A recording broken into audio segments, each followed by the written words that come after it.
Welcome back all my aspiring pattern makers and my future fashion designers. In this tutorial, you will learn the difference between cutting a cowl on the bias grain versus a cowl that is cut on the cross grain. To get started, you will need a rectangular piece of paper with the desired measurement of the cowl from the neck and shoulder to the depth above the bust level and back up to the neck and shoulder. This will be the width of your rectangle. And you will need the other measurement, which will be the measurement from the neck and shoulder down to the waist. And with that measurement, you are going to multiply it by 2 to get the length of the rectangle. And obviously you will add seam allowance along the width of the rectangle, which is going to be 1/4 inch on either side. So that's a total of 1/2 inch seam allowance there. For the length of the rectangle, you will need to add seam allowance of 1/2 inch in total, which would be 1/4 inch on either side of the rectangle. Once you have those measurements, you can create the rectangle. And this is the paper that I created my rectangle based on the measurement that I have. So the next step is to establish the 3 types of grain line. We know that if we have a fabric like this, and say for instance this would be the self edge and this would be the self edge, this would be the grain that is called the straight grain, and it would be parallel to the self edge, and we can mark it and say that would be your straight grain, and you have your arrows going there.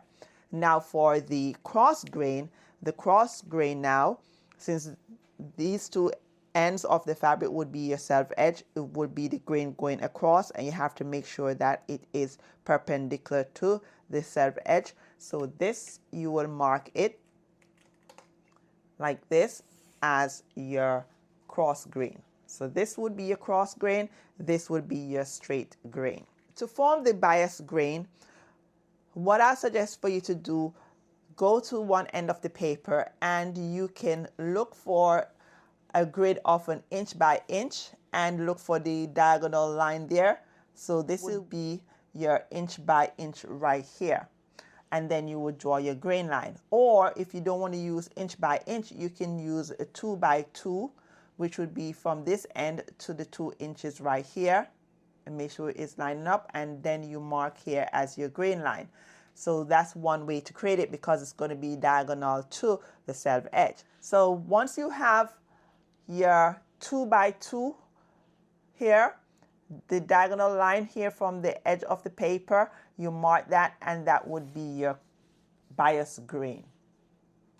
Now another way to form the bias grain is that you can go from the edge of the paper and you can form a box, and that box, it can be anywhere, like a 2 by 2 box or 1 by 1, but make sure it is a square. So I'm going to use a 2 by 2 box right here.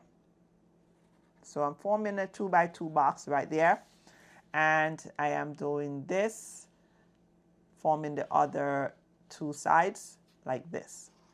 So now I have a square that is of the measurement 2 by 2.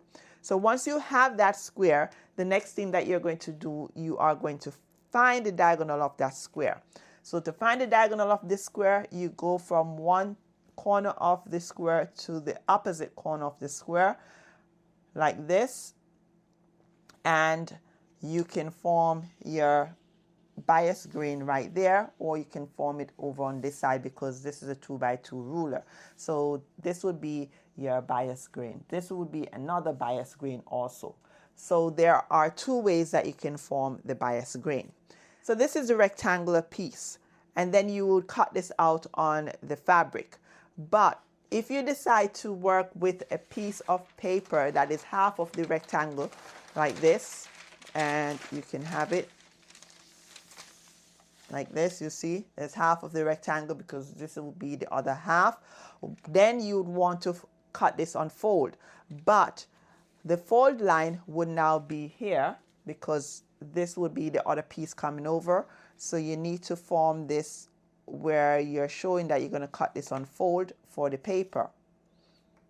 So you will have this diagram that is showing you that you're going to cut this on fold, but when you cut it on fold, Do not cut it on the cross grain or the straight grain. It has to be cut on fold on the bias. So what you still have to do is that you're going to treat this accordingly, and you have this part that is going to be the fold, but you must find the bias grain on this. So you can come from here again with your 2x2 or 1x1 and get your bias grain. So if you do this at the edge of the paper like that, then you will simply mark this as your bias grain. Okay, we'll be going like that. Now, laying out the fabric is different. So this you would also write here, unfold on the bias, unfold of bias, not straight grain, please, of the bias grain. So you write that there. Let's show you how you would cut out this fabric. Say for instance, I have my fabric here, and this is a 60-inch width fabric, but you can use a 45-inch fabric. You don't have to use a 60-inch width fabric.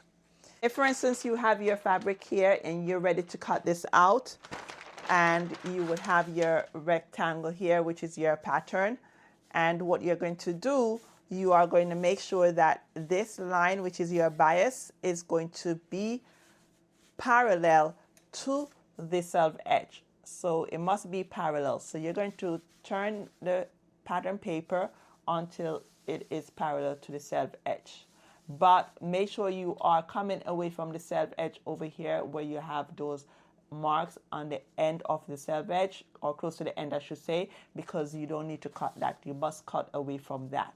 All right, so once you have this that is parallel to the self edge, you're going to turn the paper until you get it precise. I have 12 1/4 here. Come down some more. You must come down to 12 1/4. This is off a little bit, so you have to turn it again until you are getting the 12 1/4 here. Let's come back up here. This is off a little and smidget, so let's do this again. Measure it. I have 12 3/8 now because I'm staying away from the mark. And this will be your rectangle. So now you only have to cut around the edges here. Make sure you would have it all on the table, and you cut the edges for the rectangle. So since we already have this pattern paper, which is half of the other rectangle that we have, because we're going to cut it on the fold of the bias, we need to do something unique about this when we are laying it out. So you have your fabric here, and you can use a 45-inch width fabric or a 60-inch width fabric. This is a 60-inch width fabric. All you're going to do, you're simply going to fold the fabric diagonally, so you have the edge of the fabric that is going towards your self edge. So you have then what you're going to do, you're going to lay your pattern right on the fold, because you now have it on the bias, and you're going to lay it.